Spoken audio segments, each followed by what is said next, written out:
ஒரு 1.5 மாதம், அதாவது ஒரு 45 நாட்களோ இல்ல 50 நாட்களோ எந்த விஷயம் உங்களை இதுல கொண்டு போனது அப்படின்னு பார்த்தோம்னா உங்களுடைய மொபைல் போனு தான்.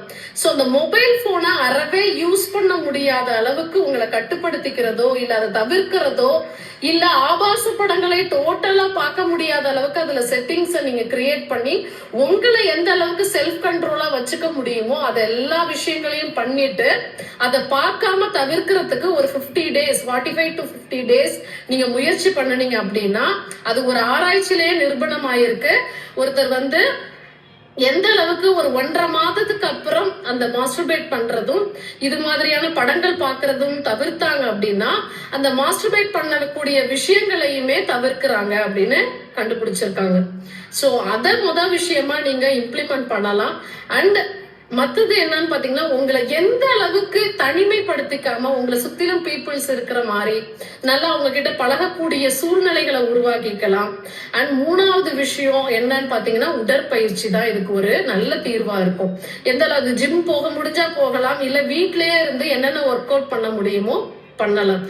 மாஸ்டர்பேட் பண்ணி இதுவரைக்கும் உங்க உடம்பு வீக் ஆயிடுச்சு அப்படின்ற மாதிரி ஃபீல் பண்ணீங்க அப்படின்னா கிழங்கு வகைகள் சார்ந்த உணவுகளோ என்னென்னலாம் நமக்கு நல்ல ஸ்ட்ரென்த்தை கொடுக்குமோ அது சார்ந்த உணவுகளை உங்களை நீங்களே செல்ஃப் கண்ட்ரோலுக்கு செல்ஃப் கேர் பண்ணலன்னா இதுல இருந்து வெளியில வர்றது அப்படின்றது மிக மிக கஷ்டம். சோ என்னதான் நம்ம கையிலேயே இன்னைக்கு நம்ம சார்ந்த அழிவுகளான விஷயங்களை வச்சிட்டு இருக்கோம். அதை ப்ராப்பரா பயன்படுத்துறதுக்கு ஒரு மெச்சூரிட்டி ஏஜ் வந்துமே சில விஷயங்களுக்கு அடிக்ஷன் ஆயிட்டு இருக்கோம் அப்படின்னா ஒரு சின்ன குழந்தைக்கு என்ன சொன்னாலும் புரியாது. ஒரு விஷயத்துல அடிக்ஷன் ஆயிடுச்சு, போன் பாக்குது அப்படின்னா அது புரிஞ்சுக்கிறதுக்கு ஒரு வயசு வரணும். பட் ஆனா நம்ம மெச்சூரான ஒரு ஏஜ்ல இருக்கிற நம்மளுமே இது மாதிரி அடிக்ஷன் ஆகணும் அப்படின்னா அப்புறம் ரியாலிட்டி லைஃப்ல நம்ம வாழ்க்கை பெரிய கொஸ்டின் ஆயிடும்.